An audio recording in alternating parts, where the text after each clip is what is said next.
A bunch of folks. Well, good afternoon. Thanks for coming. Thank you so very, very much. I appreciate you coming to participate in this message that is ours. Not mine, but ours. So this evening, between you and I, we are going to process the information that we need to process today. Because it is evident that something must have gone wrong. We find ourselves sick. Why should we be sick? So tonight, we hope that I would be to you as you have been to me this evening. You came. You came to listen. And you don't want to come to a place where somebody's going to talk a whole bunch of stuff that doesn't make sense. Because I'm the boy that didn't go to school, see? And when you are an individual that didn't go to school, you don't like to listen to too much of anything if it doesn't make sense. That's automatic. School children, well, they could listen to philosophy all day long, and they enjoy it. Not for someone like me. I didn't go to school. In fact, I don't know how I made it. But when I came to America, you made me. You made me. I came to New Orleans. We're going to fast forward it. In 1954, a merchant seaman. I love New Orleans. I love Louisiana. I love the people. I couldn't speak English quite well, but that was okay. You all teach me. You all taught me everything I know. I used to hobnob with the musicians, like Harry Nance. Yeah, Boudreaux, John Coltrane. Oh yeah, I knew Train.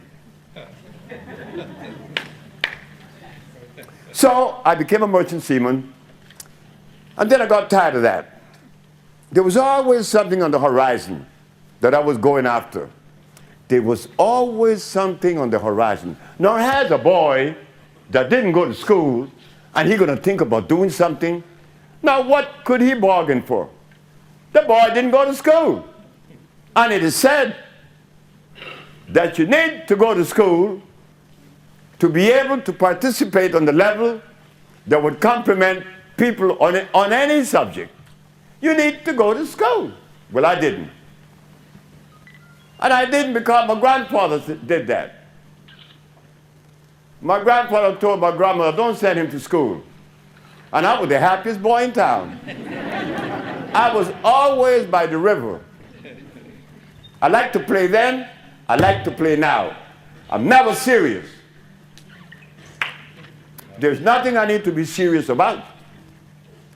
I had a brother who was serious, though. He was a preacher for 30 years. He died 25 years ago. But he was serious. Always serious. And he used to get angry at me because I smoked marijuana. Well, I did. And it wasn't because I wanted to, but I loved the stuff. You see, I was born with asthma. And my grandmother somebody told my grandmother that if they give me marijuana, that it would ease the wheezing. And it did. So I smoked marijuana then. I'm 81 years old now. I still smoke marijuana. But it helped me. So this evening is not about me. It's about us. Yes, sir. The boy that didn't go to school left Louisiana in 1964, and he's to meet a man that did something to his life that nobody on this planet has ever done for anyone, then and now. His name, Alfredo Cortez, a Mexican. You see, I had asthma, and I had diabetes. I was impotent. I was obese. I was angry. Very, very angry. They put me off on the ship in Russia. The doctor didn't heal me. They put me off on the ship in England. Nobody healed me. They put me up in North Africa, Casablanca. And one day, a brother from New Orleans, Ronald Evans, called me here in Los Angeles and said, "Hey, I met a Mexican that healed everything." I said, "You're crazy. A wet back?" He said, "Yeah, you better think again." And I went to Mexico, and I met the man. The man looked at me and asked, "Where are you from?"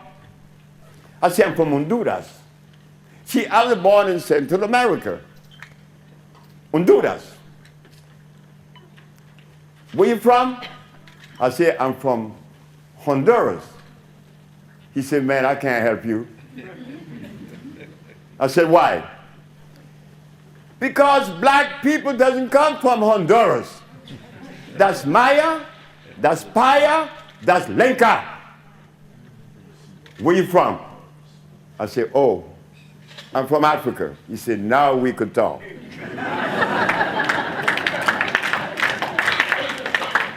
Now we could talk.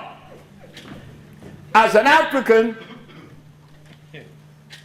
you have a beginning.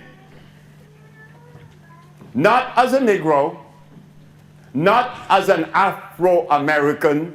You have no beginning but slavery. But as an African, your beginning is before slavery. Yes, sir. So now, young man, what is the food of the African?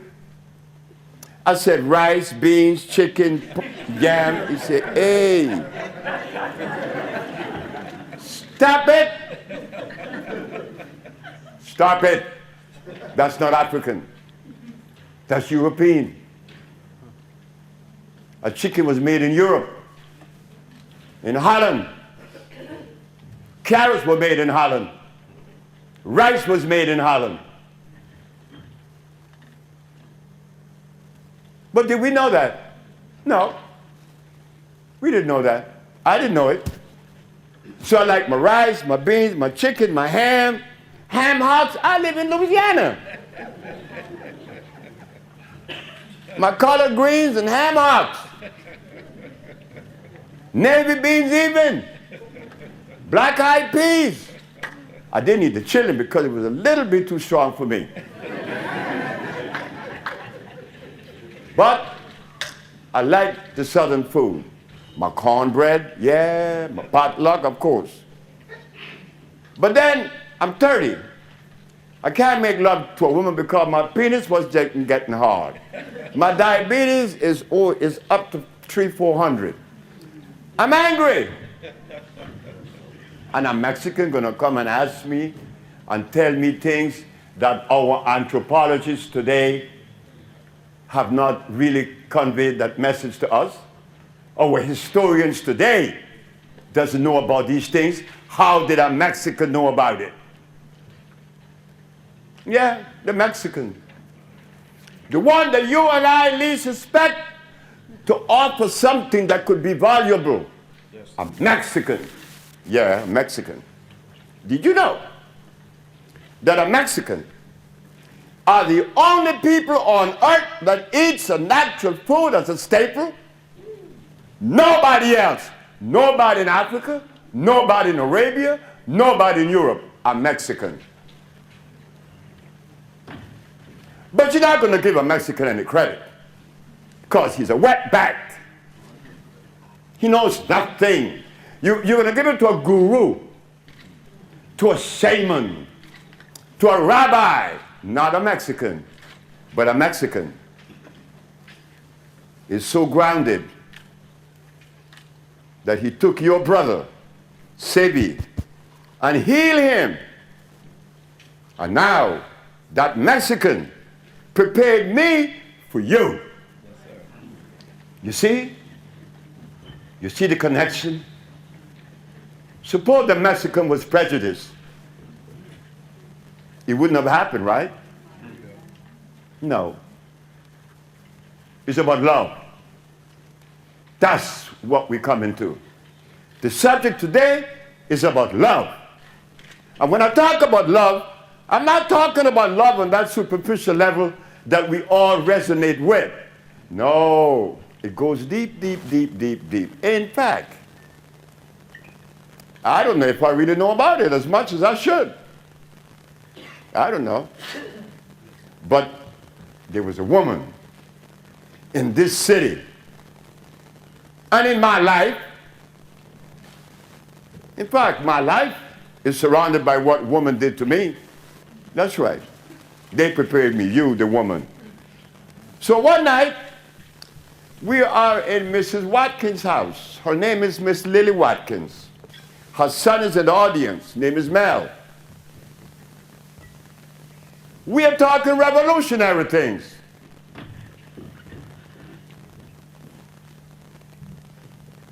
Politics and revolution. Miss Watkins opened the door and said, "You guys are crazy.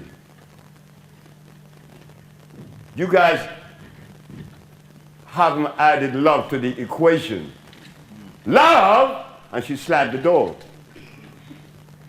It took us 30 years to assimilate that. Love. Love for yourself. Because you are number one. There's nobody better than you. And if they are, who is that person? And how could that person be better than you when you have only the same one thumbprint? Your thumbprint is not like anybody's else. So I grew up with that kind of giving in my house. The boy is listening to things that I'm not hearing today. First of all, when I was 7, I was prepared by my mother, my grandmother. I said, "Hey, grandmother, I want a birthday present." She said, "No stuff." Who came out of who? You came out your mother or your mother came out of you? I said, "I came out my mother." She said, "Well, I think you better buy the present for her. You got no present." So I walking away, she called me back. She said, "Come on back here, Fred. You need no duck. I want a duck that you wind up to put in the water. You don't need a duck. You don't need anything. And if the day comes that you don't have any money to buy any clothes, you walk around the way God made you without no clothes. You need no one, you need nothing." I said, wow, why do I have to hear this? But that must have registered in my brain. Because the boy didn't go to school. But I grew up, and people would ask my grandmother, "What is he going to do? What's he going to do? What's he going to do? Fred, what you going to do? Fred, what you going to do?" And I'm sick of hearing this, "What you going to do?" Nobody have control as to what's going to happen to you. Nobody have that control. Only life. Only God Almighty. Yes, sir.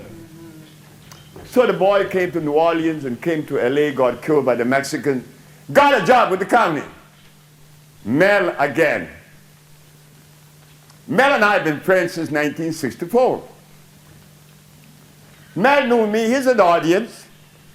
He knew me when I didn't know anything then, and I know very little now.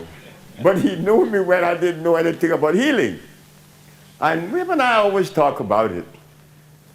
And some of the things that we share is that, kind of funny, he said, that you were able to show the Supreme Court of New York that you cure AIDS, sickle cell, and blindness, and how come no one has ever done anything about it? he said, it's kind of funny that time is what decides, not you. And that's the truth. Mel is my friend before I became a messenger of healing, because I am not the healer. Yes, I have cured AIDS and sickle cell and blindness, but I'm not the healer. The healer is a woman, because she's a nurturer. And healing requires that. But I come with a message for you. All right? I said it in 1962 in Louisiana, on Claiborne Avenue in a barbershop. So I'm working for the county as an engineer, and they're amazed because they saw on my resume that I've never been to school, but I passed the test. Piece of cake. I said to one of my co-workers, I said, Gregory, I'm going to quit this job. He said, man, you out of your mind. You out of your mind. This is the best job you ever had, making all this money. You're going to quit it for what? I'm going to heal every disease in the world. He said, you're crazy. I said, maybe so, but that's what I'm seeing. Because the Mexican had healed me. So the Mexican is showing me that healing is possible. And boy, I started getting these herbs, reading about them, and I would go to work. I live in Compton. I pay a little house on 143rd Street. And I met many people. I used to go by Mr. Ligon bookstore, you know, on Santa Barbara. It was then Santa Barbara and Budlong. I used to hobnob with Ron Karinga. I hobnob with Stokely Carmichael. I hobnob with a whole bunch of folks. But I was not interested in revolution. I wasn't interested in politics. And I wasn't interested in spirituality. Uh-oh. What do you mean? Spirituality? Well, no. And we're going to get to that. I was interested in these herbs. And I begin to compound them while I'm working. And I begin to learn about these herbs. And what I learned was this. And today, as I'm speaking to you, do you know that what I'm about to say is still practice? You know what I found out? Tell me if I'm not telling the truth, that people use aloe vera for healing. Am I right? And they use comfrey. And they use peppermint. And they use golden seal. And they use ginseng. Do you know that these plants are made in laboratories?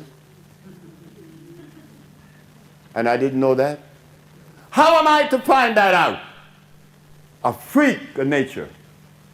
Because I'm an engineer, I am required to test the waters in the boilers every hour for the pH.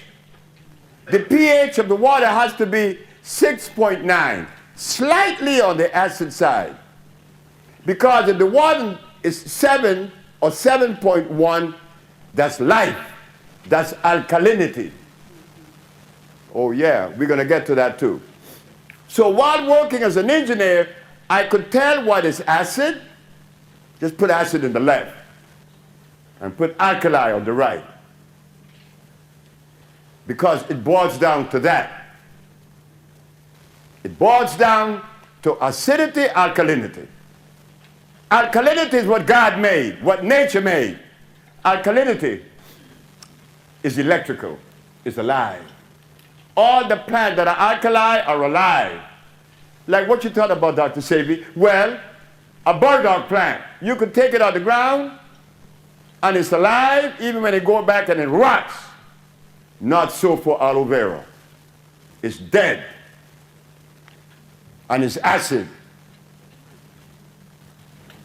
I learned that because I had the privilege to take the pH value of the substance. So I began to select from the forest the herbs that have a pH more than 7. Less than 7 is acid. And I began to put this stuff together. And guess who was my first patient? It frightened the hell out of me. I'm washing dishes, see? It was a morning, a Monday morning, I'm washing dishes. And I have my little girl, Usha, on the counter. And a man came in front of my kitchen window. Young man? I said, yes, sir. I heard that you've been experimenting with herbs. He said, yes. Well, I'm blind. I'm blind for 10, 11 years. Could you help me? I said, I'll try. If you make me see, I give you $1 million.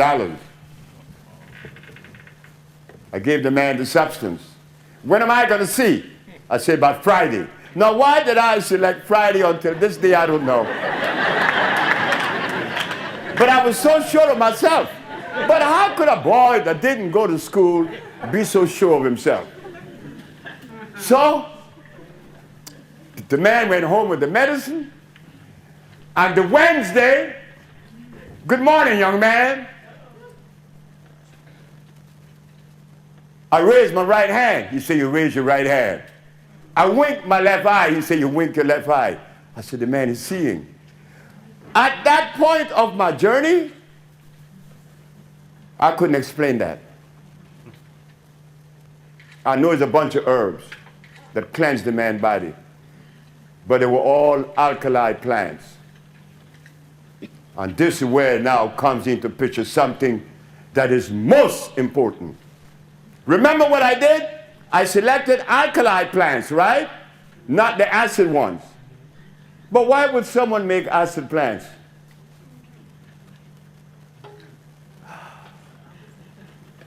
This is where the other part of the story gets good. And it begins with a naked black woman in the jungles of Africa. This naked black woman was always in my eyes. I could never get her out of my eyes. When everybody was talking about Socrates and Plato, I was looking at this naked black woman. And everybody went to Egypt. Well, I'm looking at this naked black woman again. But I can't put her into any perspective. And one day it came. It was early in the morning. I just came out of a sleep. I dreamt that I would listen to John Coltrane play music, but it was the television that I had on channel 850 that was influencing my brain with the music of John Coltrane. That does occur. Even with radio, when you put it on and leave it on, you dream that you're looking at the artist. So, in the dream, the woman appeared again from behind this tree. Still couldn't understand how am I going to put this woman in a perspective. So, but I was coming to Los Angeles that morning, and I had to go to the airport, and the governor of the city, of the state, is at the airport telling folks how I had cured a little girl of leukemia named Alcida. But there are two missionaries. They are Caucasian. They came to me and said, we heard about your miracle cures. I said, I don't know what a miracle is. What do you mean? The governor said you cure leukemia. I said, that's not a miracle. Why not a miracle? I said, I'm a black man. Nothing is a miracle.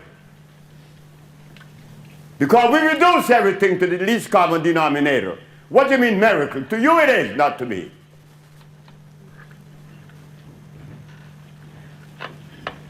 He said, have you been saved? Saved? From what? I mean, he said, have I been saved? Now, why would he ask me that question?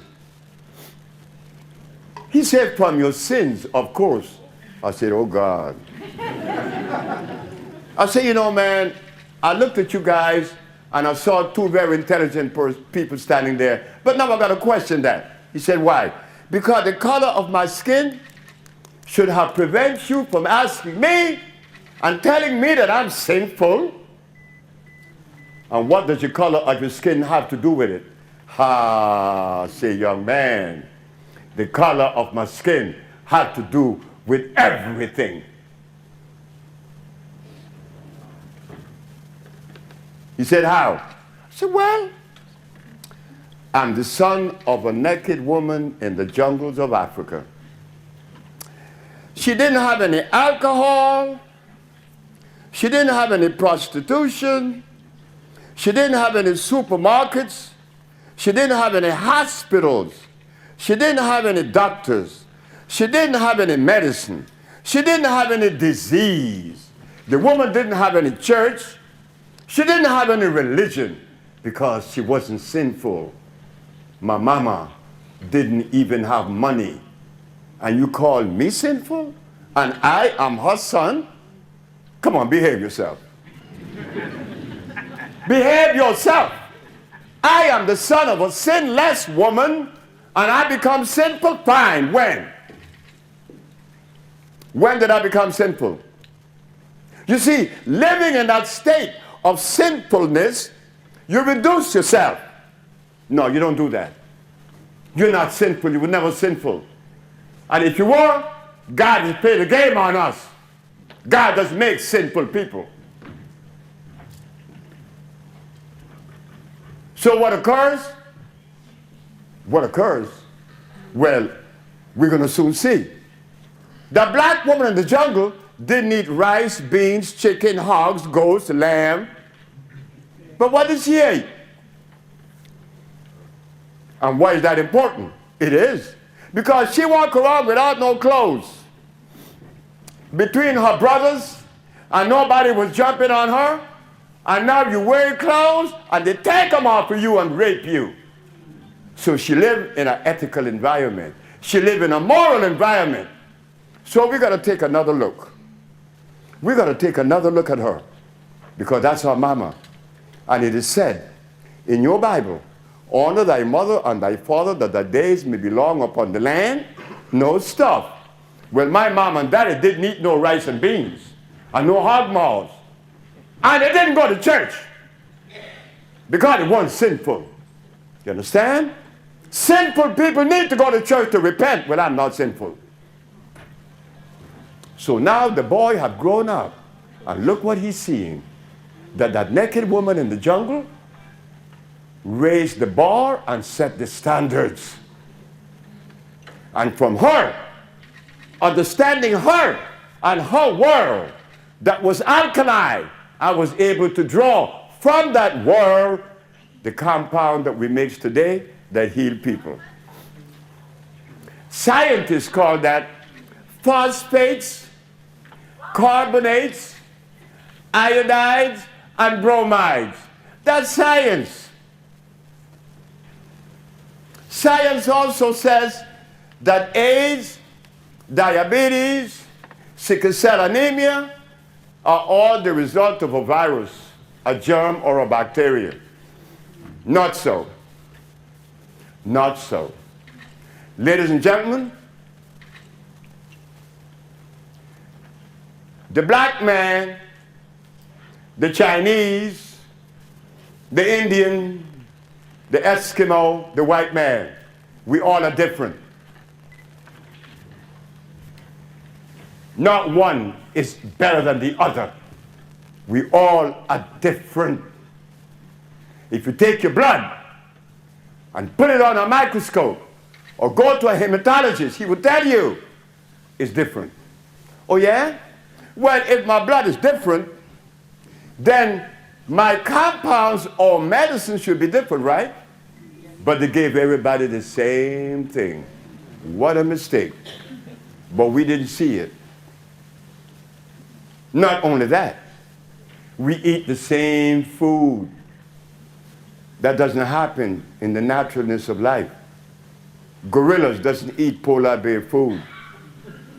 So the scientists call food that nourishes the body phosphates, carbonates, iodides, and bromides. Mama in the jungle didn't have to know that, because all she had was that. There was no man-made food then. So she lived in a beautiful environment. This is why she didn't wear any clothes. It wasn't necessary. She lived like that all her life until the foreigners came. Ah, she's naked. She's naked. God made clothes then. You see? You see how sick we are? We all are sick. We need each other. So it was with that intent that I came into this particular vocation. I quit my job. I said, I'm going to heal the world. I'm going to make everybody happy. I was wrong again. The president of Dominica sent for me, and I went, and it was nice. And then he lost the election, and the next president is a woman, and she kicked me out. I said, why would she kick me out? And I healed a man while I was there of diabetes, and I healed another one of gout, and I healed another one of a whole bunch of stuff. And they kicked me out. I went to St. Croix. Well, I stayed there 2 years, and I went to Puerto Rico. Then I went to Miami. While I'm in Miami now, I'm beginning to expand. That was when I put the ad in the paper that I cure AIDS. And everybody thought that I did the wrong thing. Even friends of mine. We want to elaborate on this for a second. The fact is, each and every one of you in this audience is different unlike the other. Who qualifies to tell you anything? Nobody. Nobody on earth qualifies to tell you anything about you. Nobody. You are unique. How could he tell you about you when you don't even know you? How does he know you?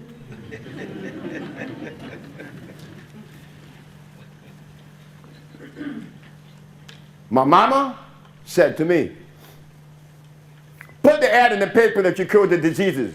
I said, but I'm going to go to jail. She said, yes. See, my mom were, still is, and always will be the greatest guide in my life. Mama. My mama said, put the ad in the paper. 2 years later, I was arrested. Practicing medicine without a license. Selling product not approved by the FDA. Claiming to cure AIDS and other diseases, which is a fraudulent claim. While they're putting the handcuffs on me, I asked the detective, why do you have your guns drawn? He said, the element of surprise. I said, my mama told me you were coming 2 years ago. Enough for your surprise. But we're going to cut it short. We want to show how cruel a people could be to another people.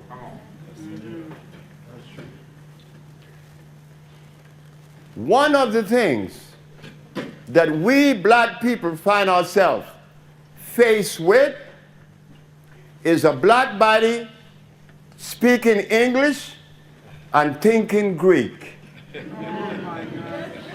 I no longer think the way my mama used to think. And why is that important? Because I want to heal myself. I'm sick now. I'm stressed. I'm very stressed. All of us are.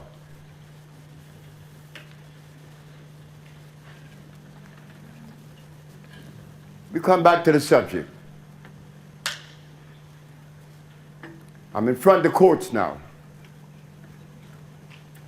This is where black thinking and white philosophy is going to clash.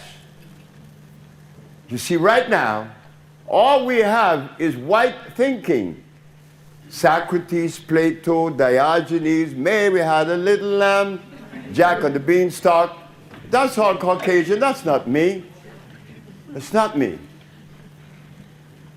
So the judge said, Dr. Sebi, why do you give everybody the same medicine? I said, because there's only one disease. One disease, the doctor said. I told you this man is unscientific and he's insane. I said, Dr. Victor Herbert is right again. I am unscientific.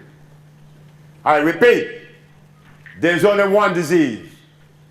But to stand up, a boy that never been to school, stand up in the Supreme Court of New York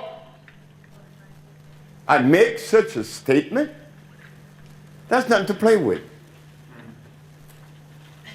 You got to have something to substantiate, to support what you're doing and what you're saying. But as a black man, I give credit to America. I give them a lot of credit. I give credit to the Japanese and the Chinese. And I give credit to the Indian people from India. Why? Because these people tried to heal us, but they failed. They never had the answer. We had the answer all the time, but we didn't know it because we were told that you're a Negro and that your history began in slavery. So therefore, I begin to feel like, wow, I am that. When I'm not that. Never been, never were, never will be that. Your Honor, there's only one disease. I repeat. The judge said, what is the one disease? I said, you already knows it. She said, try me. When someone has sinusitis, what obstructs the nasal passage? She said, mucus. And in bronchitis, what obstructs the bronchial tube? She said, mucus. In pneumonia, what covers the lungs? She said, mucus. Dr. Victor Herbert said, and AIDS, you and your one disease theory? I said, I believe in no theory. I don't believe in theories. I don't even believe in believe. Either I know or I don't know. I don't live in the world of belief. That's dangerous because it's uncertainty. Your Honor, there's only one disease. And where is the mucus with AIDS, Dr. Sebi?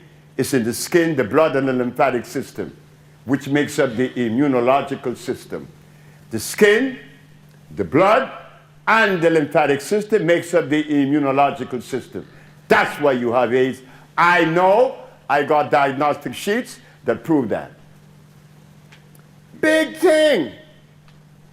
No. It isn't virus. But we, the black race, we had to believe what the European says. The European says it's virus.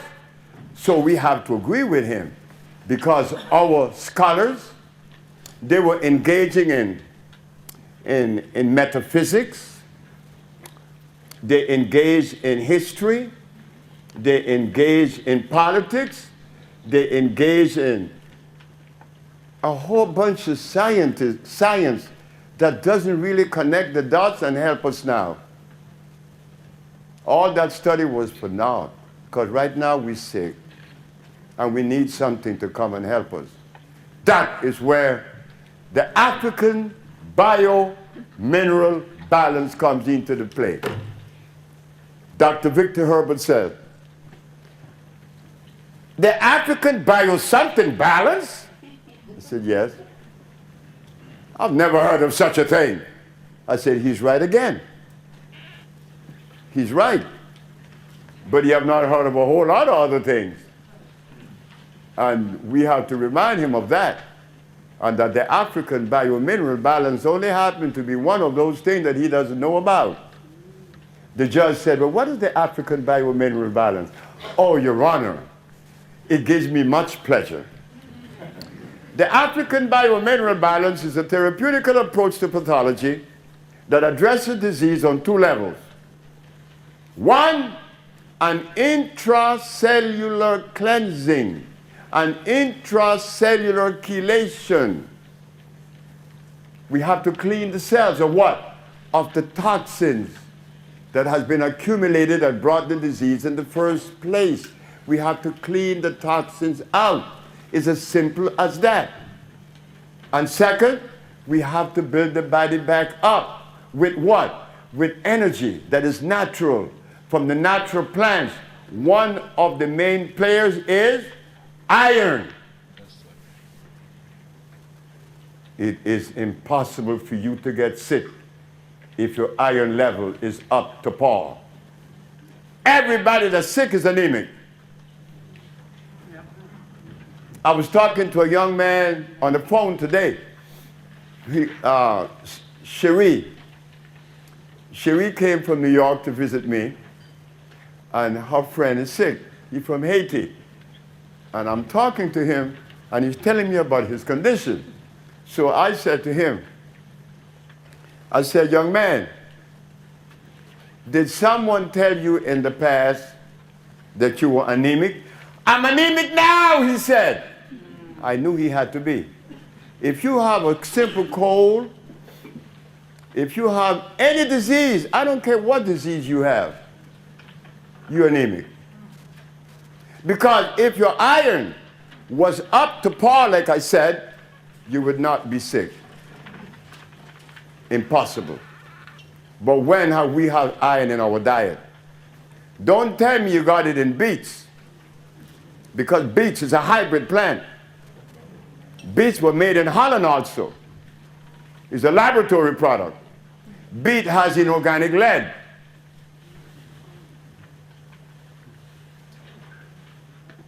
You see, we're growing, right? We're growing. But they have a lot of diversions that they put in front of us. And one of them is taking a toll on us right now. And a group of women in New York hated me because I made a statement, and they came to me and said, you know, if you weren't the way you are, I would like to be your woman, but you're not spiritual. I said, but I don't know what that is. I heard talk about it.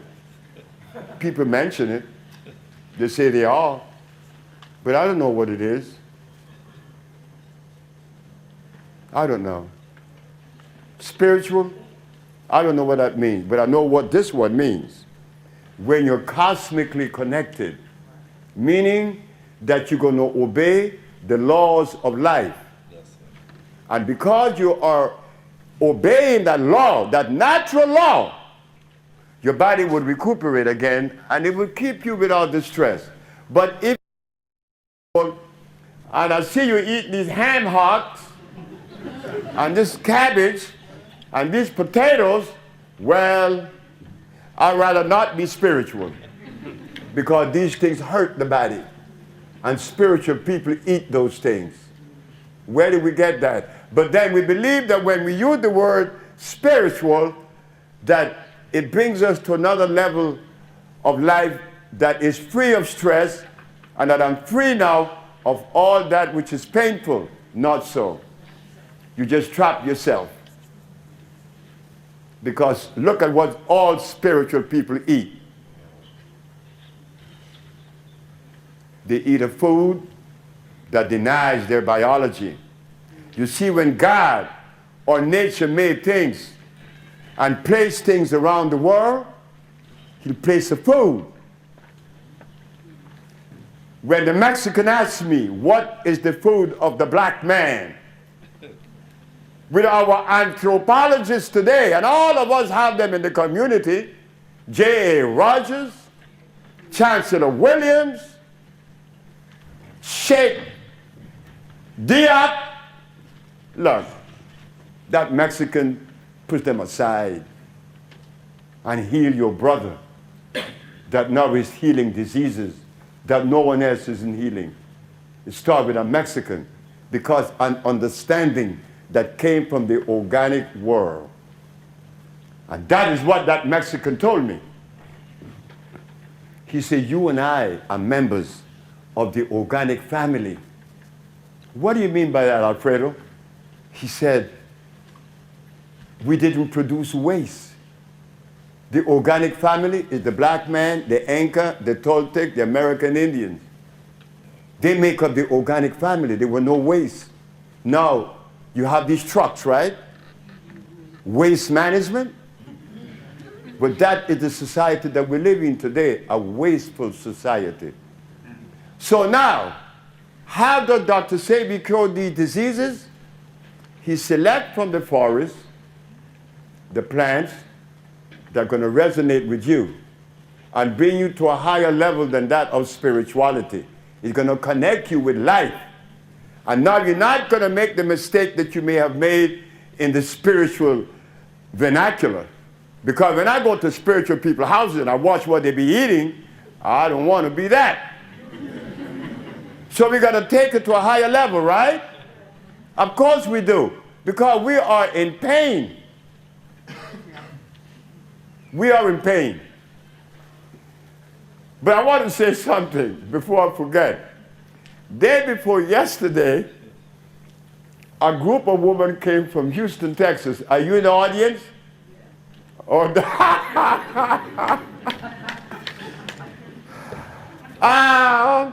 we've been tripping on you guys. Why I'm saying that about these three ladies. Mel again, Mel Watkins, the brother that know me since before and after now. I said, Mel, there are some sisters, people came to interview me for a magazine. Come on with me, just go meet them. But one of them was coughing, and I gave her the compounds. And the other ladies told her, your complexion changed, and you stopped coughing. How do you feel? How do you feel? You feel good? Well, I want you to give a testimony, because we gave you some tonic though. Did you all went to sleep early that night? I know you didn't. Because see, I worked with a young man named Pablo Medina. Pablo Medina is a Mexican. He belongs to a tribe known as the Huichol. These people are very humble. They're very humble. They're beautiful people. I was going through Mexico, and I encountered an herbalist that was bare feet. Oh my God, I got slippers on, and I don't like to talk with not even slippers. This man is bare feet, selling herbs. I said, what is that herb? He said, that's Damiana. I said, may I buy 2 kilos? He said, no. I said, the plate says California. And the best Damiana come from California. I'm not. That's a Mexican for you. Humble this man were. That is the thing that we have to bring out of each other. You understand? It is necessary. That's the love that we need to generate. We need love. Like Mrs. Lily Watkins said, I need you. I'm not better than you. I'm not wiser than you. Everything I know, I got it from you. I got it from you. I got the same components of these young brothers. I'm not more than them. They know stuff I don't know. I'm 81 and they may be in their 20s, so what? I'm lucky to be alive. All my brothers are dead because they didn't listen. My brother, the preacher, I came home at Christmas Eve and he have a big hog head on his table. So what you gonna do with this dead animal's head? I'm gonna eat this thing, and you did once. I said, I did once eat it, yes, because Mama didn't know any better. But don't you eat this. This is not the food of the African. The African doesn't eat that, neither did the Indian. That's not our food.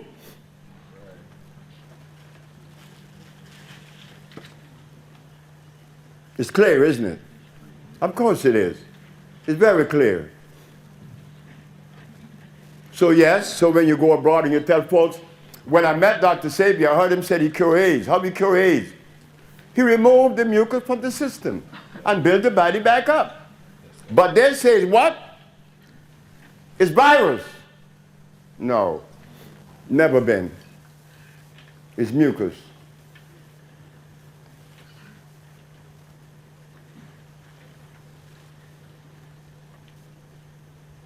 I'm happy to know that from one of us, myself, being your product, I'm a product of a Mexican and a black race. For both of you. But that's good. All we have to do is behave ourselves and do the right thing, right? That's all. So, in closing,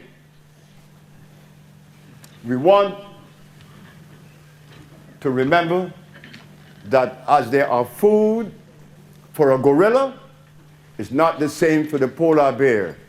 The eagle is a bird, but the quetzal is a bird. They don't eat the same food. One eats meat, one doesn't. Right?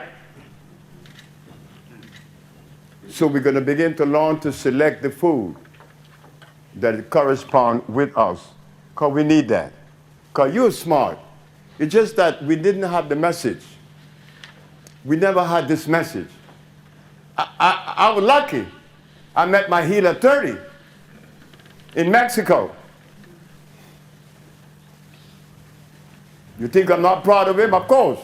The man was 94 years of age, and I'm 30. He got 2 wives. I can't even have one. I couldn't even have one. I was impotent. But he knew how to live. He knew that money was not the deciding factor in life. It was the quality of life that you live. And to live that life, you have to understand gene, food, consistency. Yeah. Don't put in your mouth any starch. Starches are dangerous because they turn into carbonic acid.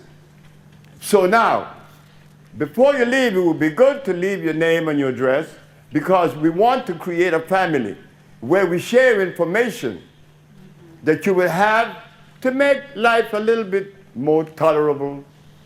Me, I like living. I like playing. I got a little girl, 3 years old, and I got a little boy, 3.5 months old. I got a son just born to me 3.5 months ago. I got a little girl, she's 3. That's Taiwa. She doesn't know her daddy's 81. She comes to my bed and says, hey, Papi, just go play. I tell you what, Papi just came back. Come on. She don't want to hear that mess. So at 81, I still got to change diapers. And somebody's going to soon change mine. Because I'm 81, you know. How much longer do you have? But I'm glad that I met this black woman in the jungles of Africa. The one that everybody thinks is so savage. But she was proud. She didn't cost her husband any money because she wore no clothes. and nobody was walking around looking at vaginas.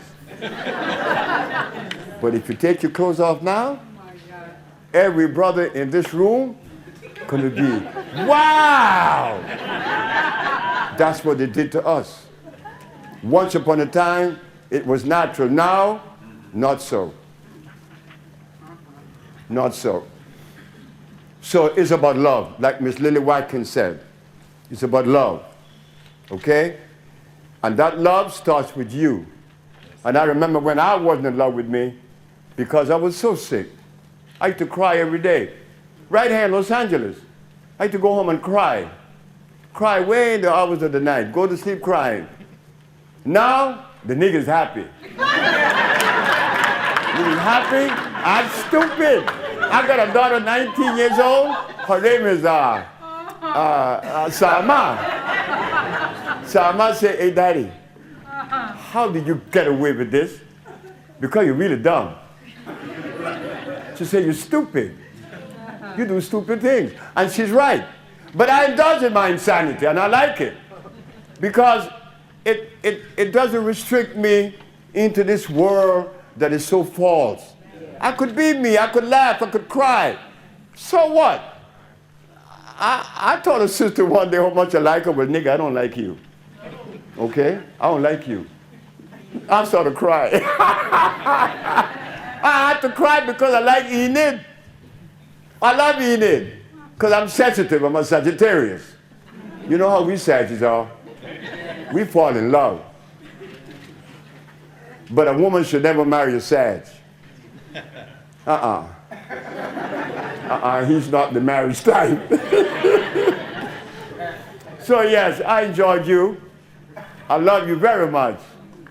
And I have delivered a message for you that is going to help you. And we want to further help you some more by coming together. We put together the Bolingo group. Bolingo. B-O-L-I-N-G-O. Bolingo means love. Yeah. Bolingo came out of the language of Linasa. Linasa come out of the Congo. Bolingo means love.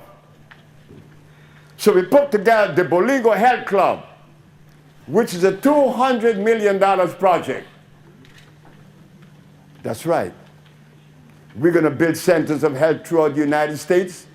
We're going to invest in hemp in Africa. And incidentally, I just met a beautiful young man from Ghana. His name is Charles. He said he's into agriculture. I say, have you ever considered hemp? He said, it's funny you asked me that, because that's exactly what I want to cultivate. Hemp milk, hemp shoes, hemp clothes, hemp prevent land erosion. We could do anything, we could do everything to make our body healthy again. Together we could do it. Together. So the Bolingo Health Club is asking that you join, and we are going to give you 20% off of everything you buy when you join. We're going to take this money, we're targeting 1 million members to do these projects to show that we could take care of what we need to take care of. We should stop depending on the healthcare system. Because they don't have the components. Cherie told me to mention that. Cherie with me, she came from New York, beautiful sister. She said, you know, you should tell them that it would be good if we stop depending on the health system. We could develop our own, and we could provide ourselves with the compounds that really addresses our cellular structure. Because there's no reason why Miss Emma Wright no longer has sickle cell. There's no reason why Tom Mark don't have AIDS anymore. And yet they continue to say that there is no cure. You know who's to be blamed for that? Not the white man that's saying it. We. Because your brother Sebi is doing that. Don't support me. You will support the entity, because I'm supporting the entity. You're not supporting me when you support it. We need to do that. It is ours.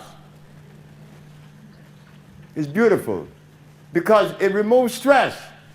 It takes away the pain. You know, it's a beautiful thing. You were a good audience. Thank you. And I want you all to know something. That when I came up here talking, I didn't know what I'm going to talk about, because when I came and saw you, the speech I had in my head, I threw that out. I always do that.